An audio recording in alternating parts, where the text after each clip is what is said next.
5 টাকার একটা সার কাছে আমরা ইমান বিক্রি হয়। হয় বাস্তব না বাস্তব? বুড়া বুড়ি আইলে দেখবেন হ্যাঁ চা খাইছে এক চেয়ারম্যানের কাছ থেকে, চেয়ারম্যানের জিগায় বুটটা কারা দিবে, চা দিয়ে আপনি খাওয়াইছেন, বুট তো আপনারই দিব। ই চেয়ারম্যান খালি গেছে আর এক চেয়ারম্যান আয়া ঢুকছে, হের ভিত্তে জিগায় বুট কারে দিবি, চিন্তা ভাবনা আছি। চেয়ারম্যানের দুধ চা খাওয়াইছে, বুট কারে দিবে, আপনারই দিব। ই চেয়ারম্যানও গেছে, হে দোকান থেকে লড়ে না, আরেকজনের ঢুকে দেখে কিরে বুট কারে দিবি, কইতারি না, হতের একটা কফি খাওয়া। কফি খাওয়ানোর পরে জিগা বুট কারে দিবি, আপনারই তো দন লাগে। বলুন তো বুট কয়টা দিছে, কয়জন রে? যেই লোক গুলারে 5 টাকা দিলে ইমান জায়গা, হের আবার খরাত লাগেনি, কথা কই না দি? চা কফি খাওয়াইলে ইমান শেষ, হেরার আবার কফি খরাত লাগবো? হ্যাঁ আমরা খরাত লাগবো না। গুলির আওয়াজ হলে আমরা ডাইরেক্ট কালে মলমে ঘুরে বয়ে থাকি, ঠিক না? আমরা রইলে ইমান। কিন্তু এই মন্ত্রী সবে মাত্র কালেমা ভুইরা ইমানের পরীক্ষা তার উপরে চলে আসছে, সে বাদশারে ডাইরেক্ট বলছে 2 ভাগ করে ফেল, কিন্তু ইমান দিব না। তার 1 নম্বর কারণ হলো আমি আমার রবকে শুধু একদিন ডাক দিয়েছিলাম, আমার রব আমার ডাকের সাড়া দিয়া আমার চক্ষু ভালো করে দিছে, সেই রবের সঙ্গে আমি বেঈমানি করব না। কালেমা পড়ছি তো পড়লাম, ইমান দিব না, প্রয়োজনে রবের জন্য জীবন দিয়া দিব।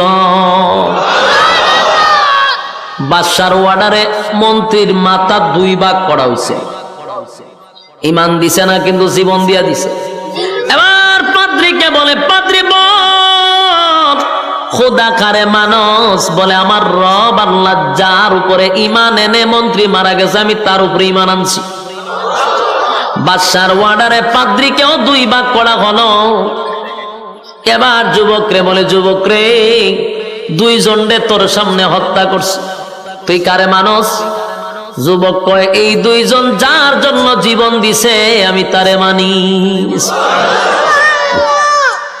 বাদশা কয় দেখ এখনো বালা আছে, তুই আমার একবার রব হিসেবে স্বীকার কর, আমি তোরে ছেড়ে দিন, তোরে আমার খুব দরকার। যুবকে কয় আমার জন্য তাদেরকে মারলি আর আমি বুঝি ছেড়ে দিব ইমান, এর থেকে কোনো কঠিন শাস্তি থাকলে তুই আমারে দিতে পারস। বাদশাকে খুব অপমান করার পরে বাদশার খুব লাগছে, বাদশা কয় তুলে এর চেয়ে তোর কঠিন শাস্তি দিব। 2 পাও বাঁধছে, বাইদা হাত 2টা বাঁধছে, বাইন্দা স্পেশাল বাহিনী দিয়া এই যুবকরে পাথরের পাহাড়ের উপরে নিছে, নিচেও পাথর উপরে পাথর, ও সাত্তিকে সবার সামনে তারা ধাক্কা মাইরা পাথরে ফালা দিবি, বর্তা হয়ে যাবে। সব বাহিনী তারে লইয়া গেছে পাহাড়ের উপরে, হাত পা বাইন্দা নিয়া ফালাই দিবে। এমন সময় যুবক কয় আল্লাহ আমার হেফাজত করো আর এই জালেম গুলারে ধ্বংস করে দাও। যুবকের দোয়া গেছে খবর লইয়া, সব বাহিনীরে পাহাড়ের ভিতরে আল্লাহ সিট চালাইছে, বাইরিয়া সব মেরে লিছে। যুবক বাদশার সামনে হাজির, বাদশারে জায়গায় কিতা খবর? বাদশা ছায়া দেখে বাহিনী নাই, যুবক কারা। ঘটনা কিতা? তোমার না পাঠাইছি পাহাড়ের উপরে মারবার লাগিয়া, আমার বাহিনী কো? ও সব বাহিনী বর্ত হয়ে গেছে গা, তুই এলি কেমনে? খামারে আমার রব বাঁচাইছি। সোয়ান বাদশার মেজাজ খুব গরম, আবার বাহিনী দিয়া গয়ের ধর, হাত পা বান, বাইন্দা সাগরের মাঝখানে নিয়ে ফালাই দিয়া মাছে খাইল, বড় মাছের মুখে ছেড়ে দিবি। সব বাহিনী তারে লইয়া গেছে সাগরের ভাড়া, হাত পা বাইন্দা বস্তার ভিতরে পড়ছে, সাগরের মাঝখানে নিছে। যুবক কথা আল্লাহ আমারে বাঁচাও, এরারে তুমি ধ্বংস করো। যুবকের দোয়া কবুল, সব গুলারে বাতাস দিয়া সাগরের ভিতরে ফালাইয়া পানিতে চুবাইয়া সব পিঠে মেরে লিছে। যুবক বাচ্চা একদম সুস্থ অবস্থায় বাদশার সামনে হারিয়ে হোক কিতা খবর? বাদশার জায়গায় কিতা খবর বলানি? বাদশায় তো অবাক, কিরে আমি না তোর সাগরের মাঝখানে পাঠাইছিলাম, আমার বাহিনী কো? ও সব গেছে মাছের ভেড়, তো তুই এলি কেমনে? আমার রব বাঁচাইছে। সুবহানাল্লাহ।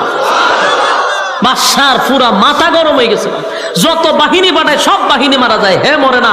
এখন তো টেনশন বেড়ে গেছে, কোনো ভাবে মারতে পারতেছে না, আরো বহু সিস্টেম বাইর করছে, কিন্তু এই যুবকরে মারতে পারে না। লাস্টে গিয়ে ভাও দিল্লিছে, বাদশা যুবকের ভাও ধরছে, দেখো ভাই তোরে কেমনে মারন যায় হোসাইন।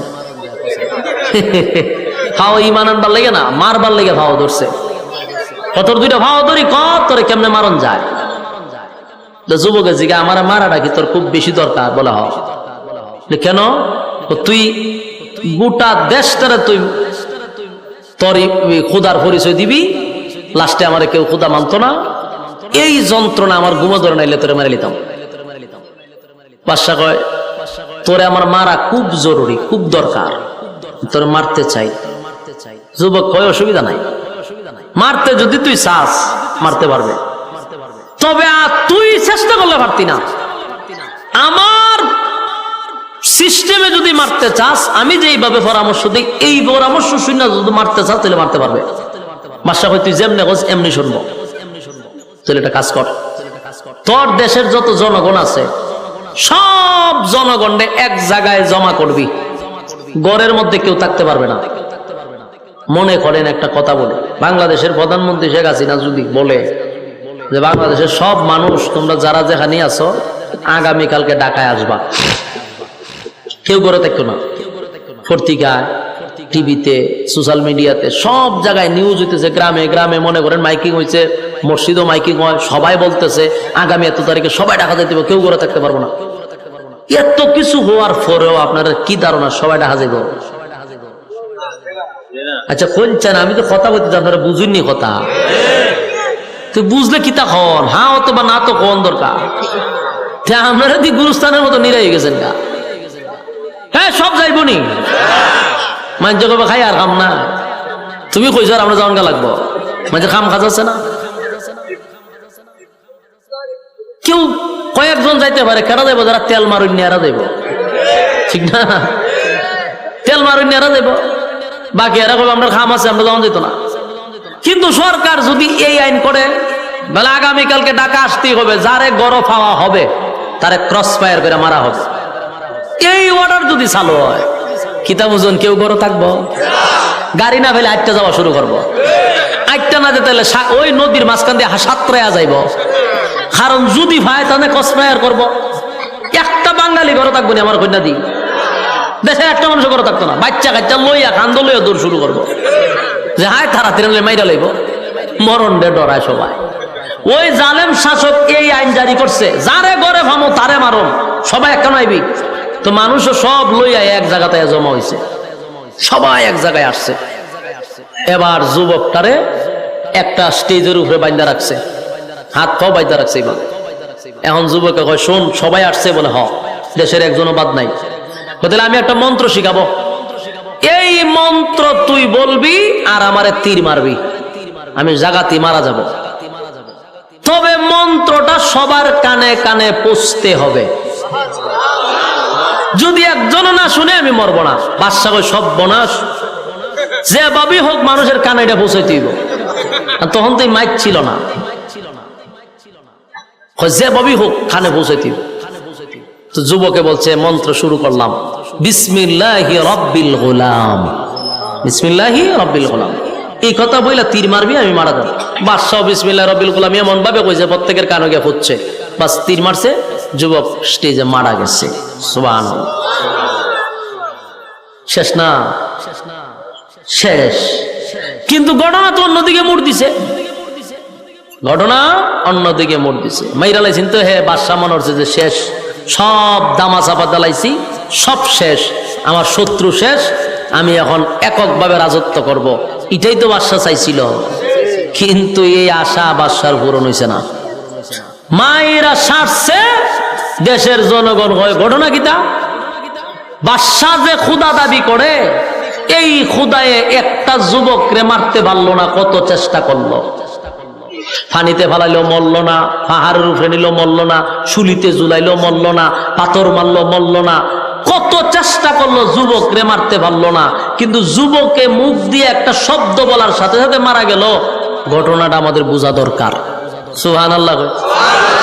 দেশের সব জনগণ কয়, হে যদি খোদা হইতো তাহলে একটা বন্দারে মারতে পারে না, হে তো ব্যর্থ খুদা, এ আস্তে একটা হুদা, এখনো খুদা না।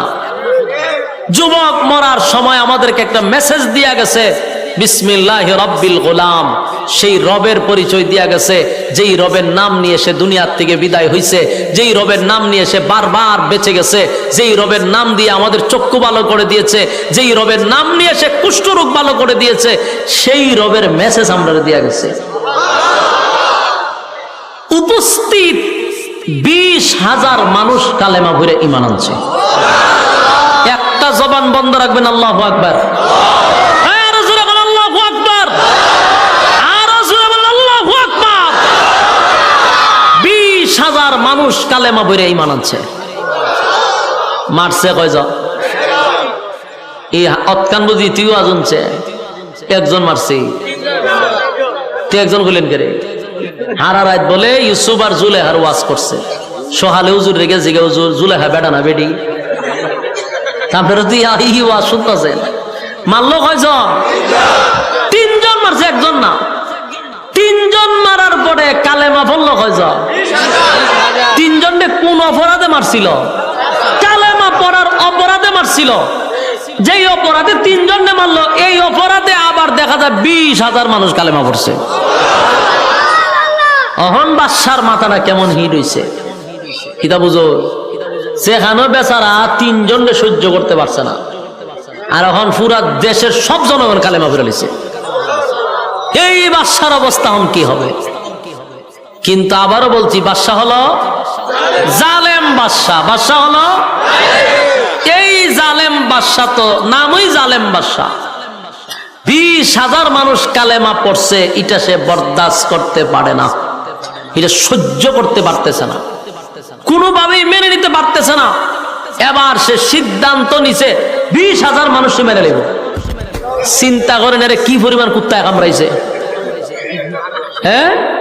ভাগলা কুত্তায় কামড়াইছে না? 20,000 মানে কি দেশের সব জনগণ নিয়ে মেরে নিব। কিসের অপরাধে?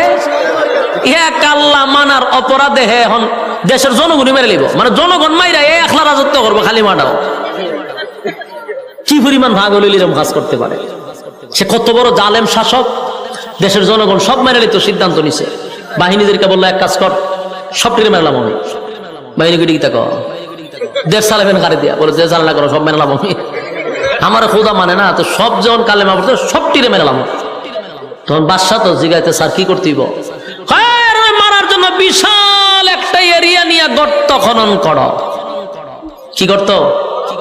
গর্ত খনন করো। ভাই সিন্নি গর্ত বলুন তো দেখি, আল্লাহ কয়টা কসম করছে? 4টা কসম কইরা কার উপর অভিশাপ দিছে? গর্ত খননকারীর উপরে আল্লাহর অভিশাপ।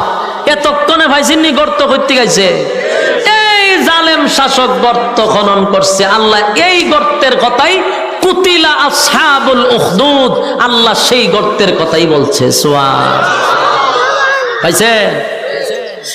আল্লাহ বলেন ওয়াসসামাই যাতিল বুরুজ ওয়াল ইয়াউমিল মাউউদ ওয়া শাহিদিন ওয়া মাশহুদ। কয়টা কসম? 4টা কসম। এই বেশি করতে যত তোরা ভোলাবান, অতিরিক্ত করতে যত ফের আশাজি খরচ করে সব ছোট গুড়া গাড়া সব আমার সামনে দিছেন, আর সব ফাঁকনা ফাঁকনা গিয়ে পিছনে বইছেন। এই যে কি যন্ত্রণা দেয় এটা বুঝতে পারতেন না তো আপনারা। এখানে বইয়া হাসে খেলে কথাবার্তা কয়, সব সহ্য করুন লাগতেছে। আমার কিতা করবেন, মুসাফির মানুষ, সহ্য করার ছাড়া কোনো উপায় নেই। হ্যাঁ ব আর চিল্লে একটু সময় লড়িস না, যন্ত্রণা দিতে যে ওয়াজের প্রথম ঠিক কই লড়িস না, ওয়াজটা শেষ করতে দে আমার আল্লাহর হস্তে। গর্ত পাইছেন না আপনারা? আল্লাহ বলেন কুতিলা আসহাবুল উখদুদ, আল্লাহ বলেন গর্ত খননকারীর উপর আমি আল্লাহর অভিশাপ। গর্ত খননকারীর উপরে আমি আল্লাহর অভিশাপ। গর্ত খননকারীর উপরে আমি আল্লাহর অভিশাপ। এই হলো সেই গর্ত। বাদশা গর্ত খনন করছে গোটা দেশের সব জনগণ মারার জন্য। গর্ত খনন করিয়া আল্লাহ বলেন আন্নারি যাতিল ওয়াকুদ ইযহুম আলাইহা কুউদ ওয়া হুম আলা মা ইয়াফআলুনা বিল মুমিনিনা শুহুদ وما نقموا منهم إلا أن يؤمنوا بالله العزيز الحميد رب كريم বলেন চারটা কসম করছি গো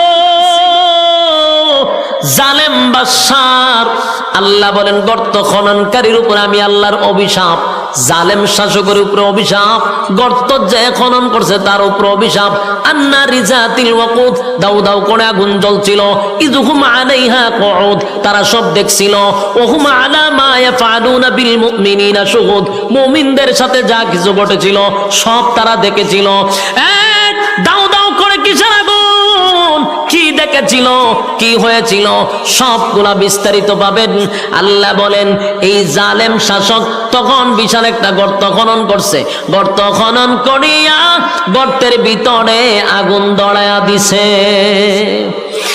এই জন্য আল্লাহ বলেন আন্নারি জাতিল ওয়াকুদ ধাউ ধাউ করে আগুন জ্বলছিল সেই গর্তের ভিতরে কারণ ওই জালেম শাসক গর্তের ভিতরে আগুন দড়ায়া দিছে কি দড়াইছে জালেম শাসক গর্তের ভিতরে আগুন দড়াইলো গর্তের ভিতরে আগুন দড়াইয়া আগুনগুলি দাউ দাউ করে জ্বলতেছিল তখন বাদশা অর্ডার দিছে যারা কালেমা পড়ছে আমি বাদশাকে যারা খোদা মানে না আমি বাদশারে যারা খোদা মানে না সবাইকে দড়ে দড়ে জ্যান্ত আগুনে পুড়ায়া ছাই করে ফেলবি নাউজুবিল্লাহ গর্ত খনন করিয়া গর্তের ভিতরে আগুন দড়াইয়া ওই গর্তের ভিতরে আগুন দাউ দাউ করে জ্বলতেছে আর বাদশার অর্ডারে দেশের জনগণ গুলাকে জ্যান্ত ধরে ধরে ইডাল দিয়া দিয়া আগুনে জ্বালাইতেছে জ্যান্ত মানুষ গুলাকে আগুনে পোড়াইয়া ছাই করে ফেললো আমি আপনাদের কাছে একটা প্রশ্ন করতে চাই তারা কি অনেক আগে ঈমান আনছিল না সবে মাত্র আনছে কথা কন্যা দি সবে মাত্র ঈমান আনছে রে সবে মাত্র ঈমান আনার সাথে সাথে তাদের ঈমানের পরীক্ষাও চলে আসছে আর তারা সবাই পরীক্ষায় উত্তীর্ণ হয়েছে জোরে কোন সুবহান জানত মানুষগুলাকে দইরা দইরা জালেম শাসক আগুন দিয়া জ্বালায়া মারলো সবগুলারে আগুন দিয়া পুড়ে ফেললো আগুন দিয়া ছাই করে ফেললো ঠিক এই মুহূর্তে একটা মহিলা তার দুধের বাচ্চাটারে লইয়া একটা পাও সামনের দিকে আগায় গো আর একটা পাও পিছনের দিকে নেয় মা হইয়া দুধের বাচ্চাটারে লইয়া আগুনে জাপ দিতে চায় না আগুনের ভিতরে জাপ দিতে চায় না মা তার সন্তানের প্রতি একটা মায়া মহব্বত চলে আসছে আর চোখের পানি গুলো ছেড়ে দিয়া কান্দে আর বলে হ্যাঁ আমি যদি একা হতাম তাহলে আমার সব মুমিন ভাইদের সঙ্গে আমিও আগুনে ঝাঁপ দিতাম কিন্তু মালিক আমি তো মা আমার কলিজায় তো মানে না আমি আমার দুধের বাচ্চাটারে লইয়া কেমনে গো আগে আমি আগুনে ঝাঁপ দেই আমি আমার দুধের বাচ্চাটারে লইয়া আগুনে ঝাঁপ দিতে আমার কলিজায় মানে না মা হইয়া কোনোভাবেই আগুনে ঝাঁপ দিতে চাচ্ছিল না ওই বিষয়টা জালেম শাসক সবগুলা ফলো করছে তাই আস্তে আস্তে মহিলার কাছে জালেম শাসক আইসা বলে এই মহিলা আমি বুঝতে পেরেছি আমার বোঝার বাকি নাই গো তুমি আমাকে খোদা মানতে রাজি কারণ তুমি আগুনে ঝাঁপ দিতে পারবা না কারণ তোমার দুধের বাচ্চা লইয়া আগুনে ঝাঁপ দিতে তুমি রাজি না আমাকে একবার প্রভু মানো আমি তোমাকে আগুনে নিক্ষেপ করব না এই কথা জালেম শাসক বলতে দেরি আমার আল্লাহ ছোট নাবালক এবং নবজাতক শিশুর জবান দিয়া কথা বাহির করে দিছে শিশু মার কোলে তাইকা ডাক দিয়া বলে মা গো জালেম শাসকের কোনো কথা শুনবা না গো মা এই জালেম শাসকের কথা শুনবা না মা একটা সেকেন্ড দেরি কইরো না গো মা তোমার চোখের সামনে হাজার হাজার নারী পুরুষ মালিকের উপরে ঈমান এনে তাদের ঈমানের পরীক্ষা দিয়া ফার্স্ট হইয়া জান্নাতে চলে গেছে গো মা একটা সেকেন্ড দেরি করবা না, আমি তোমার বাচ্চা বলছি, আমারে সহ তুমি আগুনে জাপ দাও, দেরি কইরো না গো মা, শয়তান ওয়াসওয়াসা দিবে, একটা সেকেন্ড দেরি করবা না। মা তার দুধের বাচ্চার কথা শুই না ইমানি জজবা বেড়ে গেছে, আর পিছনের দিকে তাকায় নাই, বাচ্চাটারে কুলে লইয়া একটা সেকেন্ড দেরি করে নাই, আগুনে জাপ দিয়া ইমানের পরীক্ষায় উত্তীর্ণ হয়ে গেল। একটা জবান বন্ধ রাখবেন, আল্লাহু আকবার। আরো জোরে বলেন আল্লাহু আকবার। এবার চতুর্দিক দিয়া যখন দাও দাও করে আগুন জ্বলছিল, আন্নারি যাতিল ওয়াকুদ ইযহুম আলাইহা কুউদ ওয়া হুম আলা মা ইয়াফআলুনা বিল মুমিনিনা শুহুদ। দাও দাও করে আগুন জ্বলছিল, চতুর্দিকে মুসলমানদের শরীর পুড়ে ছাই হয়ে গেল, আর ওই গ্যালারির চতুর্দিকে কিছু বেঈমানরা এগুলা নিয়ে হাসি তামসা করতেছিল, মদ্যপান করতেছিল, তারা হাসি উল্লাসে মেতেছিল। এই জন্য আল্লাহ বলেন আন্নারি যাতিল ওয়াকুদ ইযহুম আলাইহা কুউদ, তারা গ্যালারির ভিতরে বসে হাসি তামসা করছিল, আর সব দেখেছিল মুমিনদের সঙ্গে কি হয়েছিল। আল্লাহ তাআলা গজব দিয়া গ্যালারি সহ সবগুলারে জ্বালায়া দিছে, জালেম শাসক সহ সবগুলারে জ্বালায়া পুরা ছাই করে দিছে। এবার আল্লাহ বলেন ইযহুম আলাইহা কুউদ ওয়া হুম আলা মা ইয়াফআলুনা বিল মুমিনিনা শুহুদ ইযহুম আলাইহা কুউদ ওয়া হুম আলা মা ইয়াফআলুনা বিল মুমিনিনা শুহুদ ওয়া মা নাকামু মিনহুম ইল্লা আইয়ুমিনু বিল্লাহিল আজিজিল হামিদ। রব্বে কারীম বলেন কি এমন অপরাধ ছিল গো, যে অপরাধের কারণে জালেম শাসক সবাইকে আগুন দিয়া পোড়াইলো। এটা একটাই অপরাধ, মুমিনদের কোনো তাদের সঙ্গে কোনো শত্রুতামি ছিল না, একে অপরের কোনো শত্রুতামি ছিল না। একটাই অপরাধ, কেন তারা এক আল্লাহর উপরে ঈমান আনলো, কেন তারা ঈমান আনছে প্রভুর উপরে, কেন এক আল্লাহর উপরে ঈমান আনছে, এই ঈমান আনার কারণেই তাদেরকে জ্যান্ত আগুনে পোড়ায়া ছাই করছে। এই গোটা ঘটনাটা সূরা বুরুজের ভিতরে ঢুকাইয়া আল্লাহ 4টা কসম করে বলেন কুতিলা আসহাবুল উখদুদ। আল্লাহ বলেন গর্ত খননকারীর উপরে আমি আল্লাহর অভিশাপ। এমন ভাবে সবগুলি ঘটনা নির্যাতিত সাহাবায়ে কেরাম, যারা ঈমান আনার কারণে আবু জাহেলের কাছে নির্যাতিত, আবু লাহাবের কাছে নির্যাতিত, তাদের কাছে নির্যাতিত, আল্লাহ রাব্বুল আলামিন তখন সান্ত্বনা দেওয়ার জন্য সূরা বুরুজ নাজিল করে নির্যাতিত মুসলমানদেরকে সান্ত্বনা দিছে। জোরে কোন সুবহান। আমি শুরুতেই বলেছিলাম সূরাটা কেন নাজিল হইল সেটাও বললাম।